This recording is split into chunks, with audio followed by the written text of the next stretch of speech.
Et voilà pour ces précisions de notre invité tout à l'heure depuis Dakar, Gilles Yabi. Autre aspect de la politique africaine des États-Unis, l'aide au développement, mais aussi le financement de projets, notamment dans le secteur de la santé et de la lutte contre le sida. Et c'est ce qui inquiète en Afrique du Sud. Comme nous l'explique Caroline Dumais, Donald Trump n'était pas le choix privilégié. On préférait de loin sa rivale. Hillary Clinton, on la connaissait, elle est venue plusieurs fois en Afrique du Sud et ses relations avec la Fondation Mandela rassurent. Donald Trump, en revanche, c'est un mystère. Et ses discours protectionnistes laissent entendre que l'aide au continent africain n'est pas sa priorité. De l'aide, pourtant, ici, pour les plus pauvres, on en a terriblement besoin. Dans le domaine du sida, par exemple, le gouvernement sud-africain est encore dépendant des 400 millions de dollars du PEPFAR, qui est le fonds présidentiel d'urgence d'aide à la lutte contre le sida. Aujourd'hui, les activistes sud-africains ne sont pas sûrs que ce fonds va perdurer. La plupart des fonds qui sont investis dans la recherche sur la tuberculose ou le sida viennent des États-Unis. Ce sont des fonds publics via le système de santé ou des fondations comme celle de Bill Gates. Si ces fonds ou si ça sèche, eh bien, ce sera la fin de l'espoir pour tout nouveau traitement des populations pauvres. Et ça nous inquiète. Dans un pays où plus de 20% de la population est séropositive, tout changement d'administration aux États-Unis est un risque, d'autant que les républicains laissent entendre depuis longtemps que l'Afrique du Sud est trop riche pour être aidée. Et voilà pour cette édition africaine. Merci à vous de l'avoir suivi. Restez sur France 24. L'info continue dans un instant.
Fraternité générale.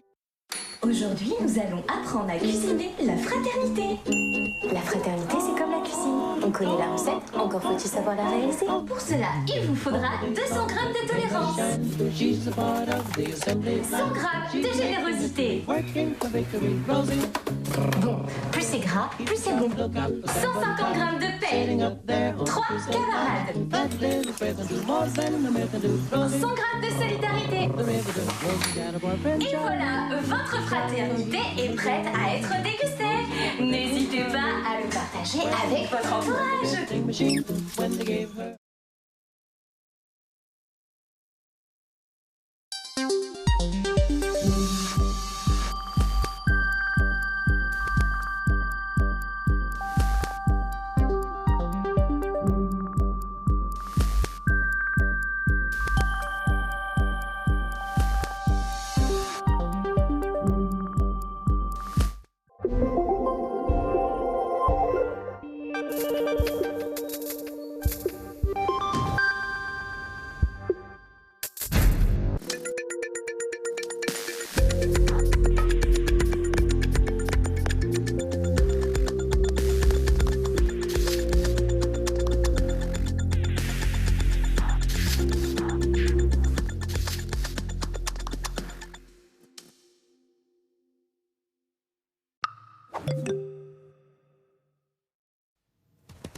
Allez, debout là-dedans, il est 6h du matin. Merci à France 24 de nous avoir accompagnés et informés durant toute la nuit. C'est France Info qui prend le relais et on est ensemble jusqu'à 9h30.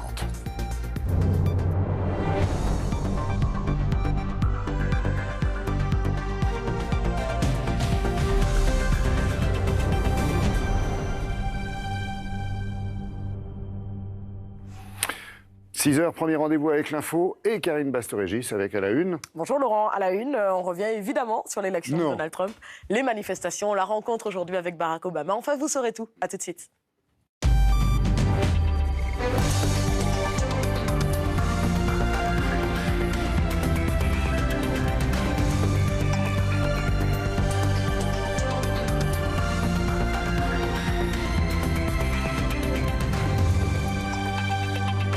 Il est 6h, bonjour et bon réveil sur France Info. Donald Trump rencontrera aujourd'hui Barack Obama à la Maison-Blanche devant laquelle des manifestations ont eu lieu pour protester contre son élection. Beaucoup d'Américains envisagent désormais de quitter le pays. Déjà 30 homicides dans les Bouches-du-Rhône depuis le début de l'année 2016. Hier soir au Puy-Sainte-Réparade, un homme de 31 ans a reçu 2 balles, dont une en pleine tête. Sébastien Letard nous en dira plus. Et puis le Conseil d'État a tranché. Il sera possible d'installer des crèches de Noël dans des lieux publics, des conditions strictes d'application toutefois. Flore Maréchal nous dira lesquelles.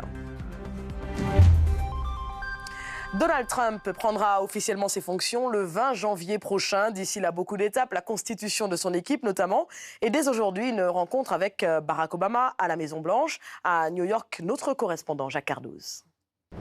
C'est une nouvelle période qui s'ouvre maintenant, évidemment, pour le président élu Donald Trump qui va rencontrer aujourd'hui même Barack Obama. Les deux hommes sont censés partager à peu près toutes les informations, y compris les informations sensibles concernant la sécurité intérieure, mais aussi la sécurité extérieure. Il faut savoir que même durant la campagne, Donald Trump avait eu accès à un certain nombre d'informations sensibles.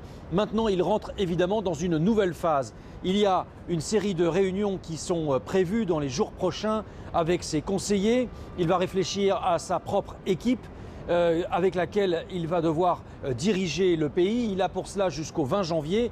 La tradition veut qu'il y ait 4000 personnes qui soient nommées dans l'administration américaine d'ici à cette date et 1 millier d'ici à la fin du mois de novembre. Évidemment, ses plus proches comme Rudy Giuliani, par exemple, l'ancien maire de New York, devraient faire partie de cette équipe. C'est évidemment une période très importante parce que d'une certaine façon, elle jette les bases de la mandature de Donald Trump, le nouveau président des États-Unis. Et vous le savez, l'élection de Donald Trump n'a pas fait que des heureux, des manifestations après l'annonce des résultats dans plusieurs villes du pays, notamment à Washington devant la Maison-Blanche. Et puis ces demandes de visa au Canada, Ambroise Duché. Des électeurs américains en colère contre Donald Trump. Hier soir, plusieurs milliers de manifestants ont défilé à travers les États-Unis, comme ici dans les rues de New York, pour protester contre la victoire de Donald Trump à l'élection présidentielle. Je crois vraiment que les États-Unis ont commis une terrible erreur. Les Américains ont été très naïfs en votant pour un dirigeant à la ligne politique très... À Washington, les manifestants se sont réunis au pied de la Maison-Blanche, un symbole fort, avec une veillée à la bougie. Je suis terrifiée. Je viens d'une famille de réfugiés politiques de Cuba et je suis très reconnaissante à ce pays de m'avoir acceptée. J'ai peur. À Chicago aussi, les électeurs sont descendus dans la rue. Des rassemblements qui illustrent l'inquiétude d'une partie de l'Amérique. À Londres, le déraillement d'un tramway a fait au moins 7 morts et une cinquantaine de blessés. Un homme de 42 ans, soupçonné d'homicide involontaire, a été arrêté et placé en garde à vue. Il s'agirait du conducteur du tramway. A priori, il conduisait anormalement vite. L'actualité, c'est aussi en France, cet homicide au Puy-Sainte-Réparade. C'est le 30e dans les Bouches-du-Rhône depuis le début de l'année. Un homme de 31 ans a reçu 2 projectiles, dont un dans la tête. Sébastien Letard. Un homme d'une trentaine d'années abattu à la sortie d'un cours de boxe hier soir au Puy-Saint-Tréparade. 2 hommes encagoulés auraient fait feu avant de prendre la fuite en voiture. La victime était connue pour des faits anciens de braquage. Nouvel épisode d'une année sanglante dans les Bouches-du-Rhône. 30 homicides.